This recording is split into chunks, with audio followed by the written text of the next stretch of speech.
Hi friends, welcome to Chennai cooking. இன்றைக்கி நம்மளோட சேனலில் லெமன் சேவை ரெசிபி எப்படி செய்கிறதுன்னு பார்க்க போகிறோம். இந்த ரெசிபி புரட்டாசி மாதம் ஸ்பெஷல் ரெசிபீஸில் நான் போட்டிருக்கேன். இது நீங்கள் மறக்காமல் உங்கள் வீட்டில் ட்ரை பண்ணி பாருங்கள். இந்த ரெசிபி ரொம்ப டேஸ்டியாக இருக்கும். ஸோ இந்த ரெசிபி ட்ரை பண்ணுறதுக்கு முன்னாடி கண்டிப்பாக எங்களோட சேனல் சென்னை குக்கிங்க்கு சப்ஸ்கிரைப் பண்ணிக்கோங்க. இப்போ இந்த ரெசிபி செய்கிறதுக்கு இடியாப்பம் நான் வேக வச்சு எடுத்து வச்சுருக்கேன். நான் ராகி இடியாப்பமும் எடுத்திருக்கேன். இப்போ பார்த்திங்கன்னா உதுத்து வச்சுருக்கேன் இடியாப்பம்மை.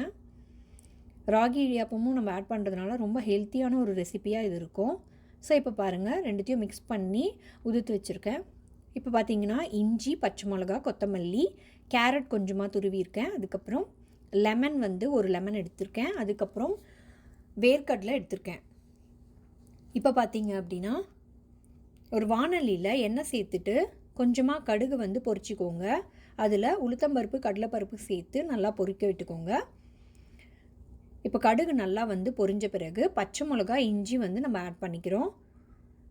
இப்போ பார்த்திங்கன்னா அதில் துருவின கேரட் நம்ம சேர்த்துக்கிறோம். துருவின கேரட் ரொம்ப ஈஸியாக வெந்துடும். அதனால் நம்ம இந்த ரெசிபிக்கு கேரட் துருவினா நல்லது. நெக்ஸ்ட்டு பார்த்திங்கன்னா வேர்க்கடலை நான் ஆட் பண்ணிக்கிறேன். இது ரோஸ்டட் வேர்க்கடலை தான், அதனால நான் அப்படியே ஆட் பண்ணிக்கிறேன்.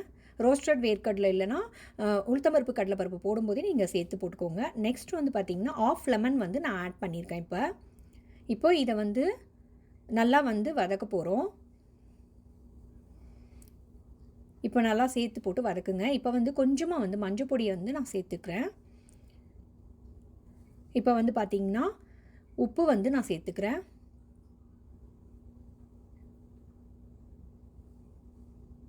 வெஜிடபிள்ஸ்க்கு தேவையான உப்பு நான் ஃபஸ்ட்டு ஆட் பண்ணியிருக்கேன். இப்போ பார்த்திங்கன்னா ஒரு 2 மினிட்ஸ் நல்லா வதக்கிக்கோங்க. இப்போ நல்லா லைட்டாக நம்ம வதக்கினாலே அதுலேயே கேரட் வெந்துடுங்க. இப்போ பார்த்திங்கன்னா நம்ம உதுத்து எடுத்து வச்சுருக்க இடியாப்பத்தையும் நம்ம சேர்த்துக்கிறோம். இப்போ கொத்தமல்லியும் நம்ம ஃப்ரெஷ்ஷாக ஆட் பண்ணிக்கிறோம். இந்த ஸ்டேஜில் பார்த்திங்கன்னா மீதி இருக்கிற ஆஃப் லெமனையும் நம்ம சேர்த்துக்கிறோம். லாஸ்ட்டாக இந்த மாதிரி லெமன் நீங்கள் ஆட் பண்ணிங்கன்னா லெமனோட ஃப்ளேவர் நல்லாயிருக்கும்.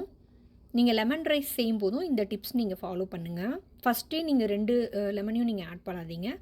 ஸோ நெக்ஸ்ட் இப்போ பார்த்தீங்கன்னா நம்ம நல்லா எல்லாத்தையும் சேர்த்து மிக்ஸ் பண்ணிக்கோங்க.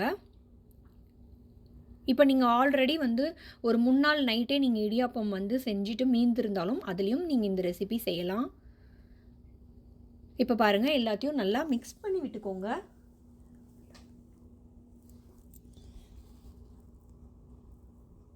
அவ்வளோதான் ஃப்ரெண்ட்ஸ், சுவையான சேவை தயாராகிடுச்சு. இது லெமன் சேவை. இதே மாதிரி நீங்கள் நிறைய சேவை ரெசிபி இதில் பண்ணலாம். ஸோ மறக்காமல் இந்த மாதிரி ரெசிபிஸ் ட்ரை பண்ணணுன்னா எங்களோட சேனல் சென்னை குக்கிங்க்கு சப்ஸ்கிரைப் பண்ணிவிட்டு பெல் நோட்டிஃபிகேஷனையும் மறக்காமல் ப்ரெஸ் பண்ணிக்கோங்க. தேங்க்யூ ஃபார் வாட்சிங்.